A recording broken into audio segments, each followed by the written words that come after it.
começou uma nova era na nossa igreja. É isso aí, meu povo. Nosso Papa Leão XIV, não é? Que começa aí um caminho para guardar a grande herança de nosso Senhor Jesus Cristo junto com a nossa igreja. E assim nós começamos o nosso programa Bendita Hora, ao vivo aqui nesta sexta-feira. Estamos super felizes ainda degustando os primeiros momentos desde a aparição de ontem do Papa Leão, e hoje também a sua primeira homilia, na sua primeira missa, foi muito importante. Por isso, irmãos, antes do Padre apresentar nossos convidados especiais nesta sexta-feira especial, eu convido você, vem junto primeiro com o Padre Marcos, vem junto comigo. Em nome do Pai, do Filho e do Espírito Santo. Amém. Amém. Vinde, Espírito Santo, enchei os corações dos vossos fiéis e acendei neles o fogo do vosso amor. Enviai o vosso Santo Espírito, e tudo será criado, e renovareis a face da terra. Oremos. Ó Deus, que instruístes os corações dos vossos fiéis com a luz do Espírito Santo, fazei que apreciemos retamente todas as coisas, segundo o mesmo Espírito, e gozemos sempre da sua consolação, por Cristo Senhor nosso, assim seja. Rogai por nós, Santa Mãe de Deus, para que sejamos dignos das promessas de Cristo. Amém. Quem como Deus? Ninguém como Deus. Muito bem, meus irmãos e irmãs, que alegria estarmos aqui. A nossa igreja agora já tem o pastor, Papa, nosso pai na fé. E nós estamos aqui hoje para celebrar um pouco esse momento aqui. Então, quero apresentar para vocês os meus dois convidados, por isso é um Bendita Hora especial, ainda falando um pouquinho do Papa agora. Eu tenho a alegria de trazer aqui pela primeira vez no meu programa, aqui comigo, né? Ele que é sacerdote carmelita, nascido em Arezzo, na Itália. Após a ordenação sacerdotal, veio aqui para o nosso país, o Brasil, e naturalizou-se brasileiro, né? Que sorte nossa, né? Que bom, graças a Deus. Ele reside no Egito desde 2010, minha gente, tá? Onde serve a igreja como reitor da Basílica de Santa Teresinha. É um dos maiores especialistas, viu, gente, no mundo em espiritualidade dos santos carmelitas e autor de mais de 50 livros aí.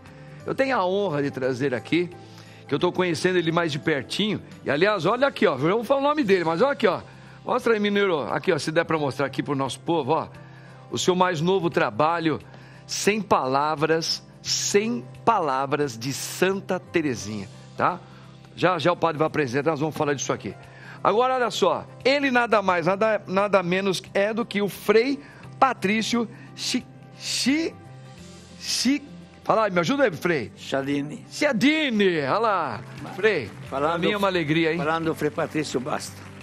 Que é muito bonito, né? Patrício, maravilha, Frei, que Deus abençoe, é uma alegria ter o senhor aqui. Obrigado a você, Padre Marcos, a alegria é minha, nós nesta bendita hora, isso, em que temos tantos temas que a gente acha que não vai terminar.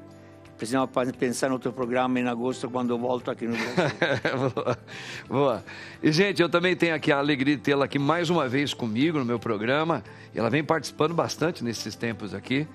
Ela que é jornalista em relações públicas, profissional ampla, de experiência na comunicação, a nossa querida Estela como é que é?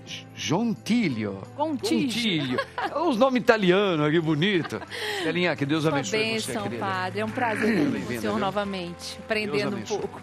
Amém. Muito bem, gente, ó. Nós vamos ver aqui ó, um momento em que a fumaça branca, que a igreja, o mundo viu ontem, indicou a eleição do novo Papa, tá? Dá uma olhadinha, hein? Vamos ver aqui, ó. Olha lá. Tá vendo aqui, ó, aquele, não é nem uma pombinha, como é que chama esse bichinho? É uma gaivota, ela ficou ali, né? Quando saiu a fumaça, gente, ó. Mas tem um filhotinho ali também, você viu que bonitinho, escorregando? Um filhotinho. Parece o pai, a mãe e o filhinho. E olha a multidão, tá? Que estava ali esperando essa fumaça. Um momento, assim, muito significativo, histórico, né? Na nossa história, pela igreja, pelo mundo também, olha lá. Estavam todos emocionados, o povo entrou, aquela emoção, né? Foi muito emocionante, porque a gente passou um período de tristeza, do luto do nosso querido Papa Francisco, Então a gente depois entrou numa expectativa do conclave. E aí, dentro do conclave já era, agora está contadinho, quem vai ser o novo Papa, aquele que vai estar na frente. Aí quando saiu essa fumaça aí, Frei, foi uma coisa assim de arrepiar, né? A gente deu aquela emoção humana na gente, né? Que é uma confirmação de Deus, que olha, chegou, nós já vamos apresentar ele. Foi algo assim também, né, Frei? Bom, foi muito importante porque a pessoa do Papa não interessa somente aos católicos. É uma pessoa mundial. Então todas as pessoas estão olhando aquele que vem porque ele vai um pouco determinar o rumo da humanidade. Então as suas palavras, os seus conselhos, o seu relacionamento com o mundo. Então é uma expectativa que seria um pouco errado chamar católica. Eu chamaria uma expectativa universal. Sim. E nós vimos, como também na morte do Papa Francisco, quantas pessoas, quantos representantes de Estado, 170 pessoas vieram para prestar homenagem. Sim. Então tudo isto deve fazer-nos felizes, dar-nos alegria, que para nós o Papa não é somente um homem diplomático de diálogo, mas é o vicário de Jesus Cristo. Sim. É aquele que nos ensina o caminho que devemos seguir, seja para a enculturação, para a missionalidade, para a vida humana, para o relacionamento. Então foi um momento muito emocionante. O povo, claro que também naquela multidão tem curioso que vai lá, sim, mas tem pessoa que vai na esperança esperando que a fumaça seja branca para gritar o aleluia da vitória e que o Papa, temos já Papa, não somos mais órfãos e nem pessoas sem um ponto referencial. E foi bem rápido, né? Foi rápido, mas igual os 2 últimos conclaves, né? Do Francisco, que foi no outro dia também, e do Bento XVI. Bem. E eu acho que, olhando no aspecto, né, comunicacional, eu como da área de comunicação, a gente vê a riqueza da nossa igreja, né, os símbolos. Então ali, aquela sinalização da fumaça branca, do simbolismo. Agora a nossa esperança está de volta. Uma simples chaminé, hein? E uma simples chaminé. E é engraçado, porque muita gente, a gente pensa que aquela chaminé sempre estaria ali, né? Mas foi colocada, a gente acompanhou isso tudo, né? Que teve um processo dos bombeiros. A gente sempre pensa assim, o conclave, aquela chaminé já fica ali. Não, foi colocada, a gente acompanhou esse processo também. Então esse simbolismo, né, da fumaça branca, Habemus Papa, é algo que mostra a riqueza da nossa igreja, de uma instituição milenar. E esse aguardo, né, da esperança, como o Frei bem disse, que quando a gente perde um Papa é como perder um pai da nossa igreja, né? Como perder aquele pai que nos guia, é o nosso pai. E naquele momento ele é substituído, então não estamos órfãos mais. E aquele momento, aquela expectativa da ansiedade para que ele aparecesse, ali eu também estava ao vivo numa emissora, é algo assim que, como o Frei disse, é o mundo inteiro de expectativa, porque representa algo, não deixa de ser, claro, representa Cristo, mas representa a questão política também. No mundo tem um simbolismo político. A gente viu que o Trump acabou indo, né, no velório, no enterro do Papa, e conversou ali com o Zelensky, que foi algo que, queira ou não queira, pacificador naquele momento, porque tinha um conflito. Então, nessa análise minha aqui, que não sou, né, religiosa, mas sou católica, eu vejo esse lado também político e o simbolismo da comunicação da igreja tão perfeita. Sem interromper, uma coisa que eu escrevi um pequeno artigo nesses dias, dizia que era como a expectativa de uma criança, um parto, não é? Esse Papa se esperava o Papa novo, uma criança nova que nasce, uma esperança nova, mas também tem uma continuidade, não é? Continuidade porque a igreja, mesmo sem o Papa, não para, ela vai continuar. E essa mensagem, que é uma mensagem do Papa, sempre uma mensagem de esperança, não é? Uma esperança que podemos mudar o mundo a partir de nós mesmos. Então, por exemplo, as primeiras palavras que o Papa, quando apareceu, não é? A paz esteja com vocês. Então, essa paz, eu repeti 2 vezes, uma paz desarmada e desarmante, uma construção de ponte. Interessante isso, hein? Então, tudo isto nos faz entender que vivemos num momento particular, onde devemos, dirias assim, crer na palavra da paz, na palavra da esperança. Então, todo esse mundo de guerra, construir pontes, vamos construir pontes, não é? Nessa noite escura da humanidade, tem sempre a igreja é uma luz, é um farol, que pode ser até contestado, mas também nós cremos que a igreja nunca vai favorecer o ódio, a inimizade, nunca na igreja isto, sempre a paz. Amém. O mal não prevalecerá. Temos a primeira notícia, a gente já vai estar meio que entrando nessas questões todas aqui de acolhida que o padre fez. Olha, Robert Francis Prevost, o Papa Leão XIV, foi eleito ontem. Tá? Nós temos as imagens, eu gostaria que vocês prestassem bem atenção nas feições do Papa na hora que ele entra e vê a multidão. Prestemos atenção agora, que nós gostaríamos de... Olha lá, o momento do anúncio. Anuncio vobis gaudium magnum. Eu vos anuncio uma grande alegria.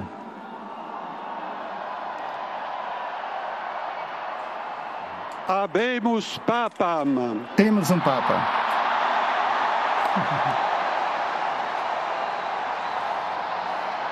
Eminentissimum. O eminentíssimo, reverendíssimo Senhor Robertum Franciscum, Sancte Romane Ecclesiae, Cardinalem Prevost. Cardeal Prevost. Cardeal que toma para si o nome Leonem XIV. A chegar um momento interessante histórico que todos estamos à espera, ver aparecer aquele que é o novo Papa, que agora saúda as pessoas. Para a multidão na Praça São Pedro, de fiéis e peregrinos, com um belo sorriso, retribui o entusiasmo. A paz esteja com todos vós, irmãos e irmãs caríssimos. Esta é a primeira saudação do Cristo ressuscitado, o bom pastor que deu a vida pelo rebanho de Deus. Também eu gostaria que esta saudação de paz entrasse no vosso coração, alcançasse vossas famílias, a todas as pessoas, onde quer que estejam, a todos os povos, a toda a terra. A paz esteja convosco. Que lindo, olha, a gente viu aí, é que não pegou a partezinha, não sei se daria para pegar, mas se não der, não tem problema. O momento que o povo estava muito emocionado de ver essa grande alegria que chegou, e o Papa, ele mostrou, com os olhos marejados. Brilhante, ele engoliu a saliva.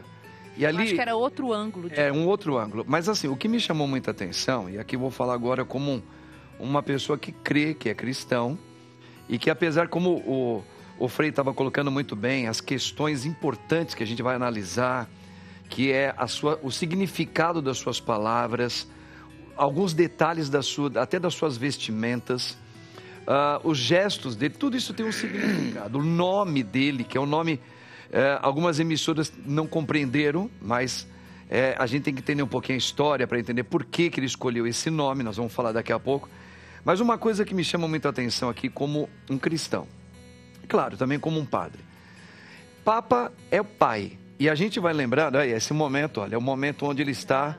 Esse momento aí que mostra ele, mostra algo que ele também, apesar de ser um cardeal, saber que ele poderia ser também entre os que estavam lá, aquele que ia ser o Papa. Mas ele estava como que assustado. A gente percebe. Ele não esperava, era um aspecto de, meu Deus, mostrou ali algo que a gente quer ver um pouco do lado humano da pessoa, né? Por exemplo, se ele entrou... porque tem várias maneiras de você se apresentar, né? E claro que nós não estamos fazendo um trabalho de psicologia aqui, não é nada disso. Eu nem tenho essa formação, mas isso é muito importante. O aspecto do seu rosto mostrou algo que ele talvez não esperava. Ele estava sentindo o significado daquilo com muita piedade, não é? E isso marcou muito para nós que queremos, que nem um pai. O pai, se ele mostra um gesto de carinho para o seu filho, o filho fala, meu pai, papaizinho, e se alegra. Então esse primeiro gesto do rosto do Papa Leão XIV já mostrou muito que eu estou diferenciando. Uma coisa são as questões sociais, políticas, que são importantes, que ele já deu alguns sinais ali. Mas o seu rosto fraterno, de pai, de que fala, olha, a timidez dele, um homem muito tímido, né? Que ali já me disse muitas coisas, e eu vi muitos comentários. Que bom, eu gostei do que eu vi. Sim. Só disso eu já gostei. Porque a expectativa do povo, Estela e Frei, também é o lado humano da pessoa. Porque nós tivemos um Papa Francisco que foi muito sorridente, muito acolhedor, etc. e tal. Mas nós tivemos um outro Papa que não era tão conhecido assim para o público, que foi o Papa Bento. E ele já tinha uma outra personalidade de outro jeito. Ele era muito tímido, mas ele não era de muito sorrir, aquela coisa toda. Então aquela coisa, aí meu pai é assim meio fechadão, é? Aí o meu pai agora ele é mais sorridente, como é que é? E mostrou um pai amável. Sim. Mostrou amável também, que acho que isso deixou uma impressão muito bonita, né? Tive a mesma sensação. Eu tive a mesma sensação no momento que eu vi que ele apareceu e que a gente pode sentir essa emoção. O olharzinho dele, né? Mas, olha, gente, sorriso. É como se ele nos abraçasse com aquela emoção. Como família emoção. Nossa, olha, eu tô aqui, o pai chegou. Família nossa. E quando ele vê aquela multidão, primeiro ele estava mais sério, mais contido, e quando ele vê a multidão e as pessoas acenando para ele, é como se ele, olha, eu estou feliz e vou amar vocês. Eu vou amar vocês. E vou amar vocês. E é isso. E parece que ele se assumiu ali, naquele momento ele cai a ficha dele. Já disse muitas coisas isso, não disse? Cai a ficha dele, eu sou o novo Papa e eu preciso levar amor para essas pessoas. Me transmitiu muito isso. E engraçado que muitos jornalistas, eu fui assistir depois as gravações e também estava ao vivo, eu percebi que os jornalistas, muitos não tiveram essa mesma sensação. Porque ele é um Papa, as pessoas já falavam que ele era muito contido. E o que ele passou pra gente no primeiro momento, gente que tá ali esperando com aquela alma católica, não foi isso. Foi de alguém muito amoroso. Muito o Frei comentou agora, aqui. Agora, não sei se o Frei concorda. O Frei fez uma colocação, eu vou passar a bola pro senhor agora. O senhor fez uma colocação inicial aqui, que a parte técnica... O povo, não interessa para o povo muitas vezes a parte técnica, mas o lado do coração mesmo. Não foi isso que o senhor comentou? É esse aspecto que a gente levantou primeiro. Essa feição dele de olhos marejados, respirou, engoliu. Para o povo, isso é muito importante, Frei. Claro, nós falamos mais com os gestos que com as palavras. Boa. Então, as palavras não transmitem aquilo que você sente. Então imagina ele naquele momento olhando aquele povo, poi usa uma palavra muito importante, caminhar juntos. Caminhar juntos.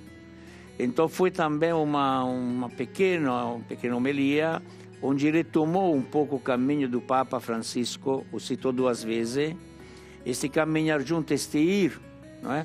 Então, quase um sair, uma igreja em saída, um conclave em saída. O povo esperava um, veio outro. Então, eu chamo sempre a surpresa de Deus. Nós temos uma lógica, Deus tem outra. Não é? As apostas sobre os papas que fizeram, era isso, era aquilo, milhões de dólares que foram gastos para estupidamente.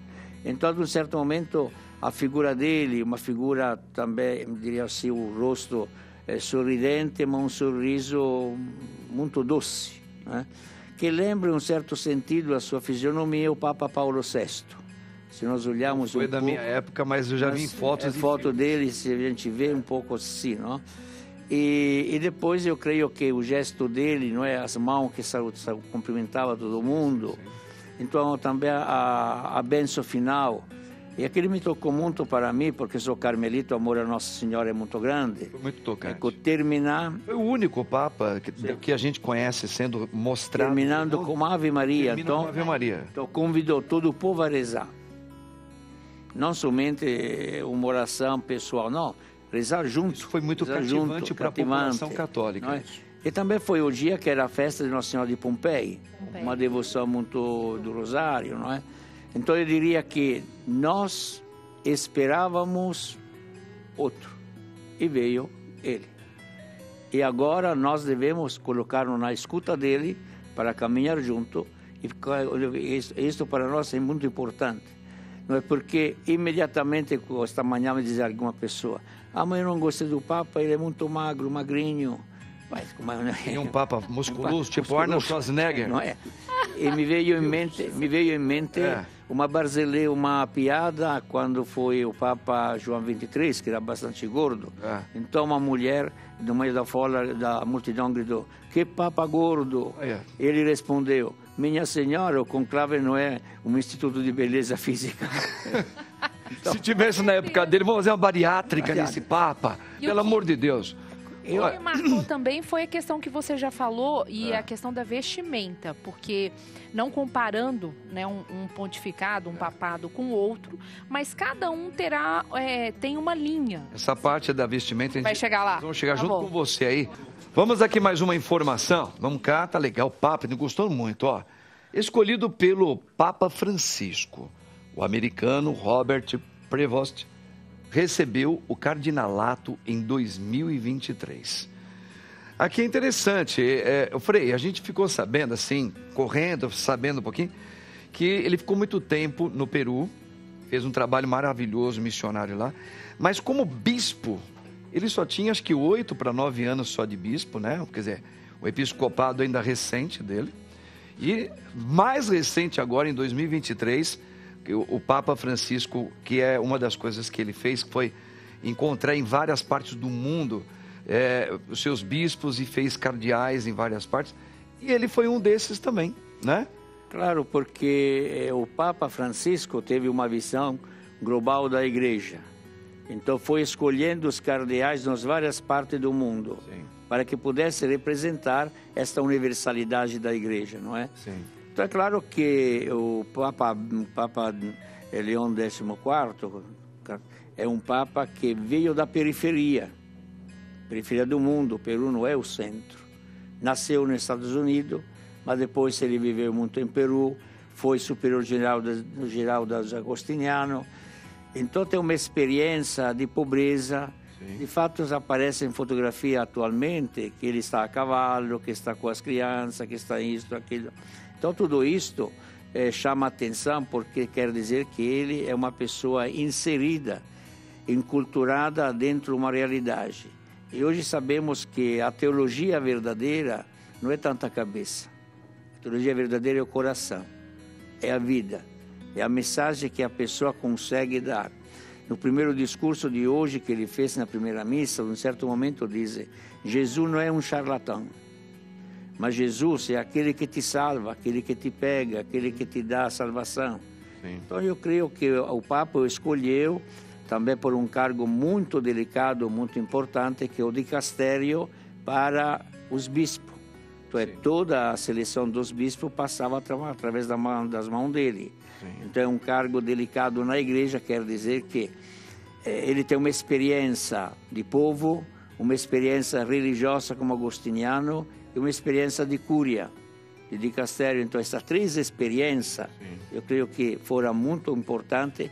E também tem outro aspecto que rapidamente quero colocar, que ele é um Papa que não é tão avançado como pode parecer, e nem também tão retrógrado. Então, é uma ponte. Sim, sim. Então, vai ter um diálogo muito importante com todos os vários aspectos da igreja. Porque acho que foi um dos ramos que realmente chamou muita atenção do Papa Francisco, era essa capacidade que ele teve, como o seu carisma, o seu pastor, como o pastoreio dele, essas tratativas com algo de uma outra cultura. E ele fez um trabalho maravilhoso. Então, o entendimento também para o mundo de hoje, para ele ter esse diálogo, essa voz representando toda a Igreja Católica com as mais diversas culturas, dos não crentes, do indiferentismo religioso, com os nossos irmãos em Deus, né, os muçulmanos e as outras, enfim, de todas as realidades, eu acredito que ele vai ter um papel fundamental. Por exemplo, o senhor é oriundo o senhor está morando atualmente no Egito. Lá no Egito. Então, a igreja está preocupada com cada parte do mundo. No Egito, por exemplo, como que o senhor vê a igreja, a nossa igreja católica, o senhor que está morando lá, hoje? Quais são as realidades do cristianismo lá?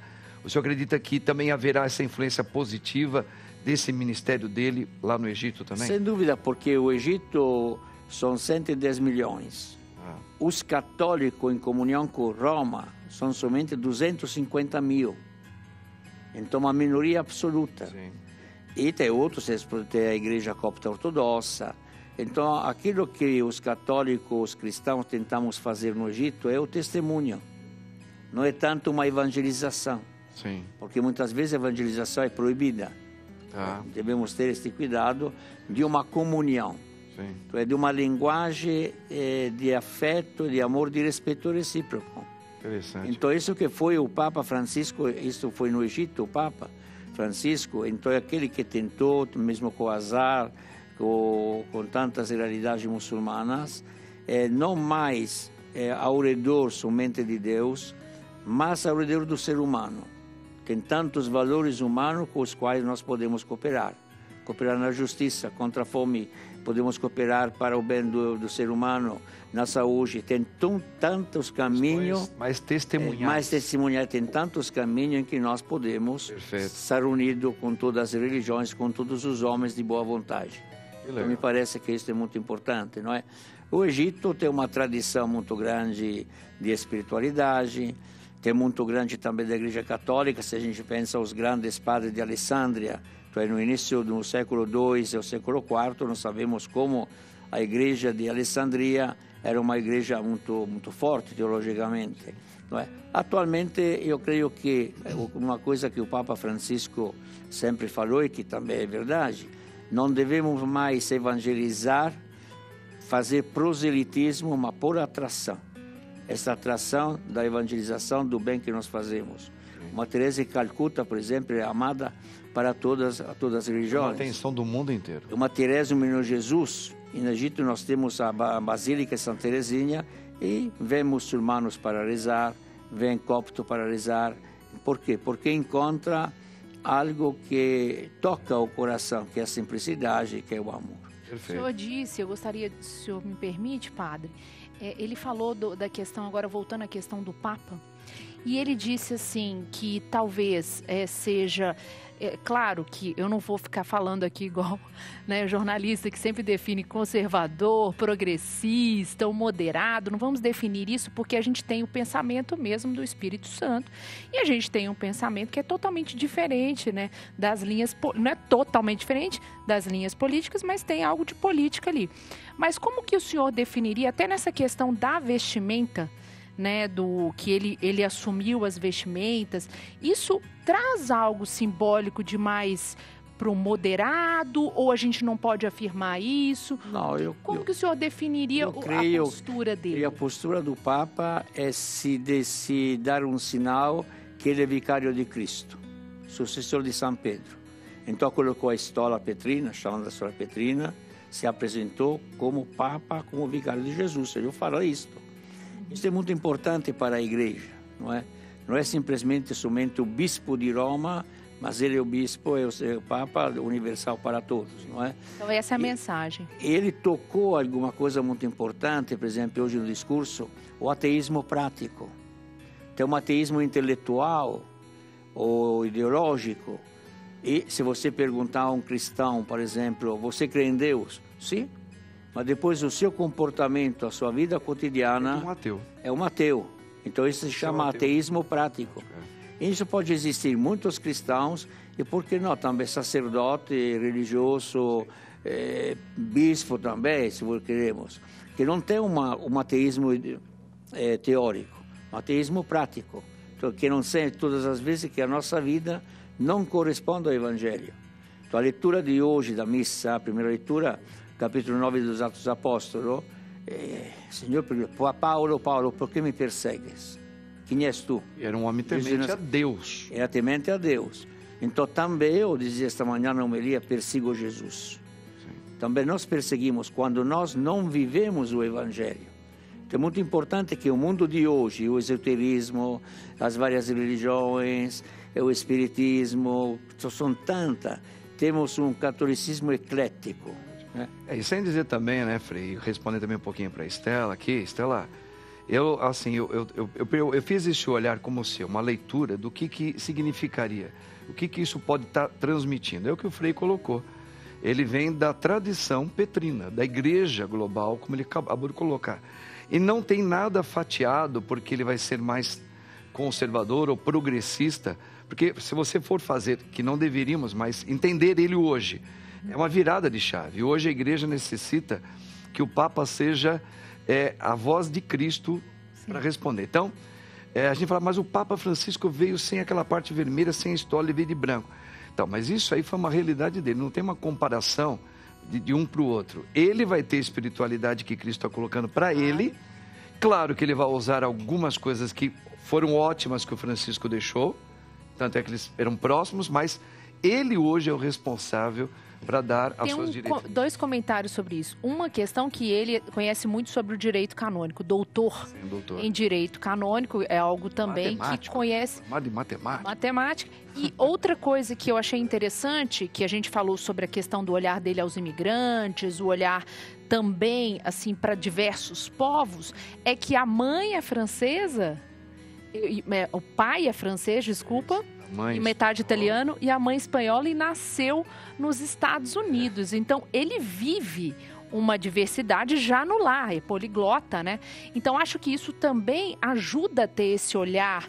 Porque, por exemplo, quando eu morei fora, em Londres, também o senhor também é um padre missionário, um frei missionário, desculpa, a gente sente também esse lado do migrante, do que chega, né? Se a gente fica só ali no nosso país, naquele mundinho, a gente meio enclausurado numa ideologia de vida. A gente sente isso na pele. Muito bem, minha gente. Olha, vamos lá. Tem mais informação aqui, ó. Aqui, ó. Consenso definiu que novo Papa seguirá linha de Francisco, diz Dom Damasceno, mais velho cardeal brasileiro. Então, gente, aqui é legal a gente separar, entender a separação das águas, né? Porque assim, primeira coisa que é importante a gente entender, o Papa Leão, ele não vai fazer o mesmo pontificado que fez o Papa Francisco. Claro. Porque ele é uma outra pessoa escolhida por Deus no momento onde a igreja... Que, aliás, acho que daqui a pouco nós vamos até falar sobre isso, que tem a ver com o nome, mas se a gente for lembrar aqui de Leão XIII, que ele viveu numa época onde estava tendo uma transição do século XVIII para o XIX, onde estava tendo aquela chamada Revolução Industrial, onde a mão humana, a força humana já não era tão mais importante que as máquinas estavam começando. Ele foi importante, Leão, para essas questões também e para outras realidades sociais. Doutrina social da igreja, né? Ele fez a doutrina. Eu até deixei anotado aqui, Renovarum. Eu penso... Então, assim só para fazer essa colocação, eu passo para o senhor. Claro que ele está pegando uma igreja onde nós temos hoje inteligência artificial, nós estamos hoje com esses celulares aqui, o home office, hoje está mudado o mundo, ok? Então, parece que o ser humano... A força humana, a importância do ser humano está ficando, para o mundo, cada vez mais diminuída. Então, o nome dele tem um para quê, tem um motivo. Então, ele não vai ser igual ao Francisco. Ele vai ter algumas coisas, obviamente, que o Francisco deixou. É assim que o senhor também pensa, Frei Patrício? Sim, eu penso que nós não temos uma fotocopiadora. É onde o outro... O Odilo disse isso, que o Carlo Acutis, ele já falado que o novo Papa não vai ser uma fotocópia. O problema, eu penso que Deus... Carlo Acutis que te falou isso. Deus dá o Papa que o mundo precisa. O Papa Francisco veio num momento histórico da Igreja onde era necessário entrar nesse diálogo com todas as culturas, com todos os momentos. Não? E também quando ele aparece, essa história petrina, eu penso que foi um gesto profético. Onde o Papa Francisco quer dizer, sou igual a vocês. Isso. Não? Então, atualmente, o Papa Leão XIV vai dar outra mensagem. Mas a igreja nunca é descontínua. Claro. A igreja é sempre um caminho de continuidade. E a preocupação da igreja é dar uma resposta não aos homens do 1500, nem àquele do ano 3000, a este homem concreto. Então, se você me permite, ele falou esta manhã, ainda hoje não faltam contextos em que a fé cristã é considerada uma coisa absurda para a pessoa fraca ou pouco inteligente. Contextos em que, em vez de se preferir outra segurança, como tecnologia, dinheiro, sucesso, o poder e o prazer. Esta é a realidade que nós vivemos hoje, não é? A nossa geração. E nós devemos dar uma resposta não através da tecnologia, mas através da palavra de Deus. Não? Então você fazia referência ao Papa Leão XIII, sabe que é o Papa que Santa Teresinha, quando foi a Roma, encontrou o Papa. Leão XIII era ele. E Teresinha diz, o Papa era velho, não escutava bem e parecia morto, não é? Era Leão XIII. Mas Leão XIII teve a capacidade de mudar a história, próprio Correro Novaro, dar uma resposta à sociedade do seu tempo. Então eu estou convencido que o Espírito Santo vai iluminar o Papa para dar a resposta hoje para o homem de hoje e como anunciar Jesus Cristo. Eu acho que duas respostas também que ele já anunciou, quando ele fala a paz esteja convosco, eu acho que ele já propõe essa questão, e o senhor já falou sobre isso também, de apaziguar também num mundo cheio de conflitos. E aí, falando um pouco também dos agostinianos, ele vai trazer Francisco, é o primeiro papa chamado Francisco, né? Então, Francisco, ele quis trazer a simplicidade, a humildade, no entanto que não morou, né, nas residências papais mesmo, foi morar na casa de Santa Marta.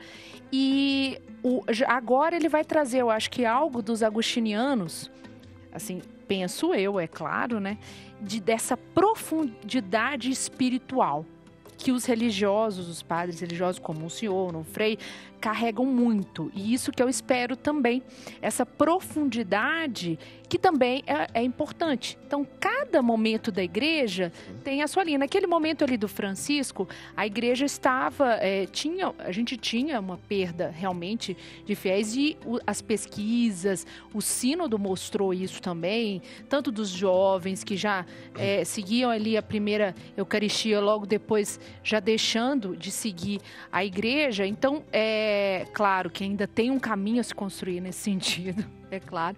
Mas aquele momento era um momento que se precisava de alguém, como o Frei falou, que se aproximava. Eu sou igual a vocês com aquela roupa. Quando falou talvez agora uma profundidade. Essa espiritualidade agostiniana, eu acredito sim, porque hoje, na homilia dele, que ele falou, ele fez um fechamento dando exemplo de Santo Inácio de Antioquia. Sim. E quando ele deixou aquela frase, os leões, se me comerem, é bom que comam para acabar com o meu corpo, para engolir meu corpo, terminar com o meu corpo, para que eu realmente desapareça e Cristo apareça. Aí, até pegando uma fala também do Frei aqui, que eu gostei também, achei muito interessante, no começo da nossa conversa, que dizia o seguinte, ele disse também na homilia, Frei, o senhor citou aqui, que a preocupação não é esse ateísmo, que o senhor falou, ateísmo... Teórico e prático. Teórico. Então, essa espiritualidade de Agostinho, vamos dizer assim, é para que você não tenha aquela coisa só de palavras, de ser, por exemplo, nós católicos, até padres, às vezes pode ser até um bispo, como o senhor citou, que falta ter a vida de Cristo vivendo nele. A gente fica muito com as teorias, mas na prática a gente não vive. E Santo Agostinho, ele tinha essa coisa de trazer essa vivência de Cristo na fé. E me parece, quando ele cita isso, que ele tem essa intenção também, né, Frei? Claro, porque Santo Agostinho passou a crise de fé, viveu uma crise de fé. Ele se converteu. Santa Mônica que converteu. Santa Mônica converteu. E Santo Agostinho é o maior místico de todos os tempos, um conhecedor da palavra de Deus, do Salmo. Então, a mística e a teologia de Agostinho, sem dúvida, influenciou, porque ele é agostiniano, toda a vida do Leão XIII, de Leão XIV. Isso também acontece conosco, não é? Então, o importante não é conhecer, é assimilar. Assimilar, é isso aí. Esse gancho dele lá, o agostiniano já está colocando uma vida de Cristo, não só na teoria. Essa assimilação é muito importante, não é? Porque Santo Agostinho, uma frase, ama e faça o que quiser. Já Santo Agostinho. Ou quando ele disse que te buscava fora de mim, mas estava dentro de mim, longe de mim, ou estava em mim. Então acho que hoje, tarde te ameis, hoje nós precisamos de voltar também àquela força da primeira da igreja primitiva, do século III, século IV, não? Então tudo isso eu creio que neste momento o mundo pagão dos tempos de Agostinho era mundo pagão, hoje vivemos um novo paganismo, então devemos voltar ao interior, a encontrar-nos com Jesus Cristo, palavra viva. Fantástico. Vamos lá, minha gente, ó, temos mais informação aqui, que na verdade a gente já está meio que...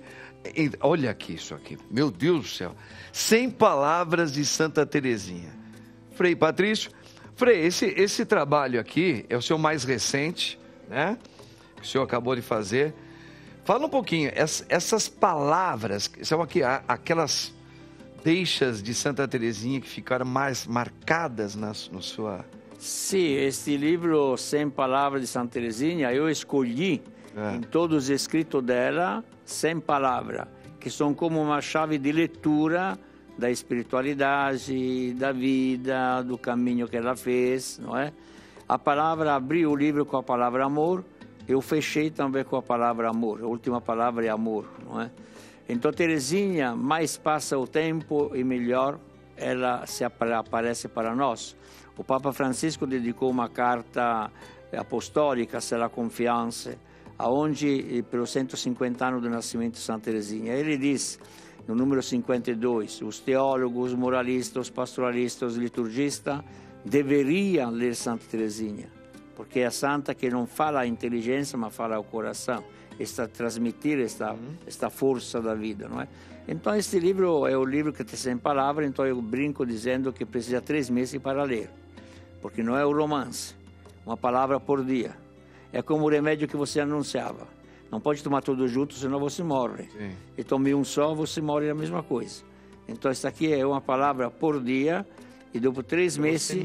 meditar. Depois 3 meses você melhorou. Por exemplo, aqui, ó, o senhor colocou no 44, felicidade. Santa Teresinha é feliz, uma mulher feliz, uma monja feliz, uma santa feliz. Mas onde está a felicidade? Não é? Aqui o senhor vai abrindo toda uma reflexão. Tanto se pode ser feliz em uma como é que é? Cabana simples, quanto em um palácio de rei. Olha isso, para se refletir. Porque a felicidade está dentro de nós. Depende do que você tem. Não depende daquilo que você tem. Hoje a felicidade é cosificada. Não é? O telefone, o celular, o último grito, um par de sapatos, cosificada. Sim. No entanto, a felicidade é algo que é uma atitude interior, é uma paz interior. Tu é feliz porque você existe. Então, hoje perdemos o gosto de agradecer, não é? Eu fiz 80 anos nesses dias. 80? Parabéns. Então, 80 anos. Olha, então, super lúcido, fala então muito eu escolhi 4 palavras, não é? Recordar, agradecer, perdoar e projetar. Muitas vezes nós ficamos presos, não projetamos mais, sou velho, não faço mais nada. Sim. Muitos projetos. E Teresinha tem o ideal de ser santa, ser missionária, ser aquilo. E hoje nós devemos encontrar ideais que nos dão força, não é? E quando você alcança um ideal, não pode parar. Deve ter outro ideal para poder conseguir. E a gente vai achar aqui como é que é a editora?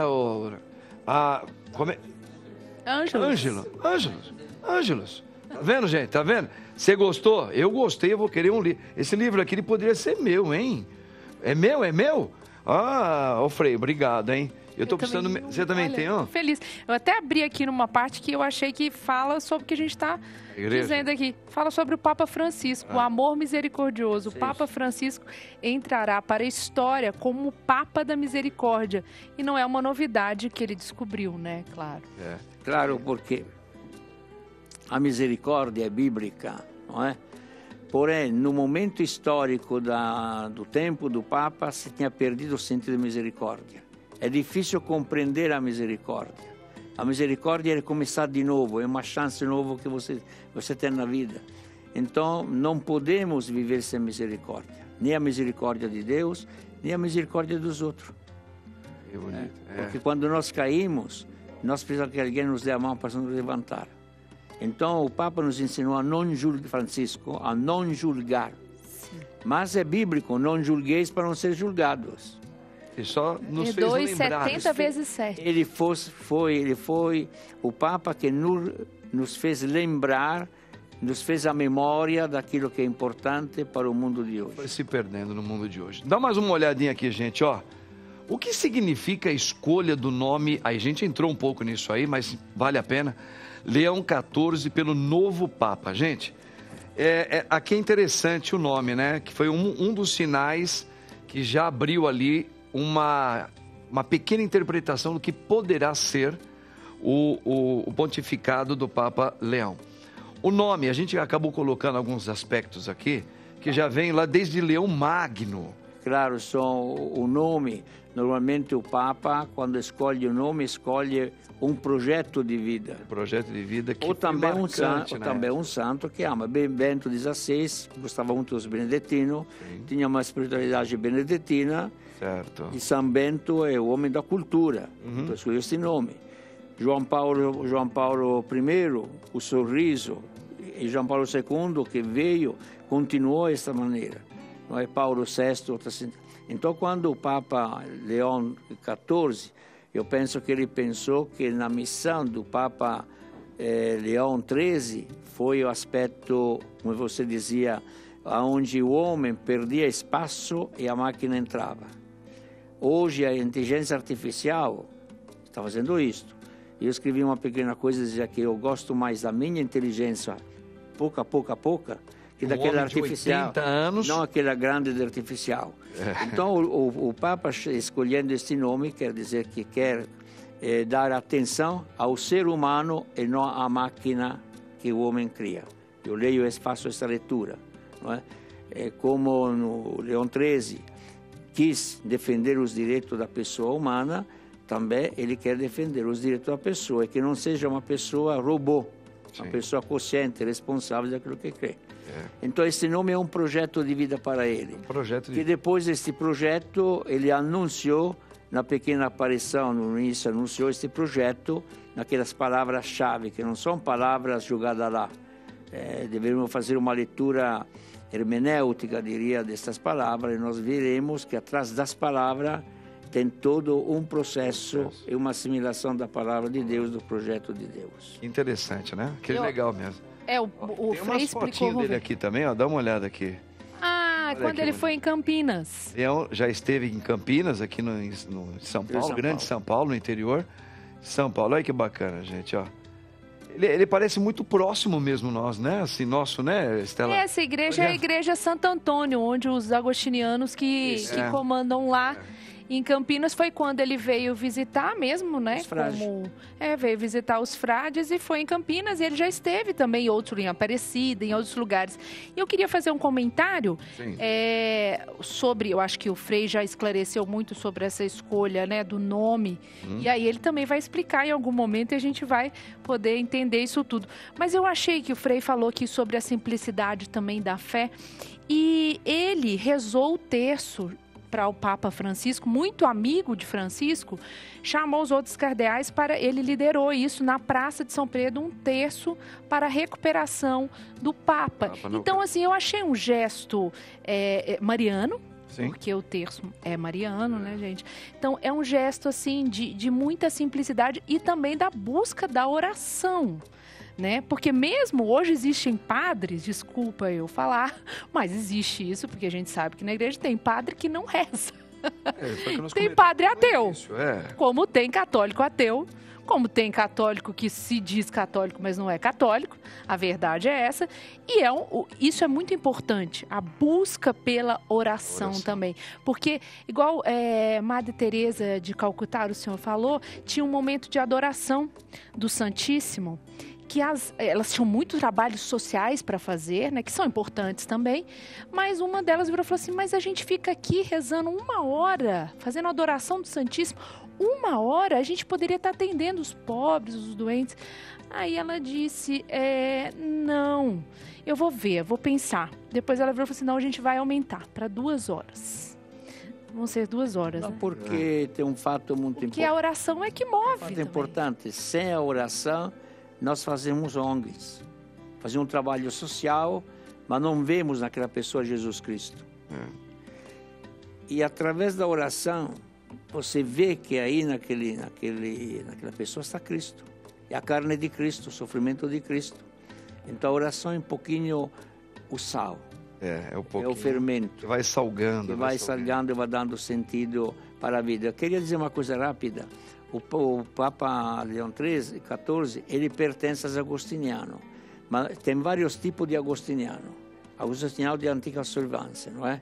Então, tem 4 ordens famosas na igreja que tem a regra agostiniana, a regra dominicana, a regra carmelitana e a regra dominicana. Essas 4 regras que no passado todas as instituições deviam ter uma regra. Então é muito importante a regra agostiniana, porque na regra agostiniana nós temos o aspecto muito grande da oração e da lexio divina, da palavra de Deus. Não é? Então eu acho que Santo Agostinho é um dos maiores. Então a lexio divina não é quando Agostinho escuta a palavra de alguém que diz, toma o livro e lê. Aqui está a verdade. E a fé pela razão também. Gente, acabou o nosso tempo. Que pena, o papo está muito bom, gostoso. Olha, Estela, agradeço demais a sua Eu que agradeço, padre. Obrigado, muito querida. obrigada. Quando você quiser, estou à disposição. Deus abençoe. Sempre nos ajudando. Amém. Frei, amei aqui estar com o senhor. Fiquei feliz. Eu também. De te conhecer. Ah, que bom. Então meus amigos se ampliaram. Ah, que beleza. E rezemos sempre pelo nosso Papa agora, querido, né? Obrigado. Gente, obrigado você por estar conosco aí. E que Deus abençoe você no nome do Pai, do Filho e do Espírito Santo. Amém. Tchau, gente.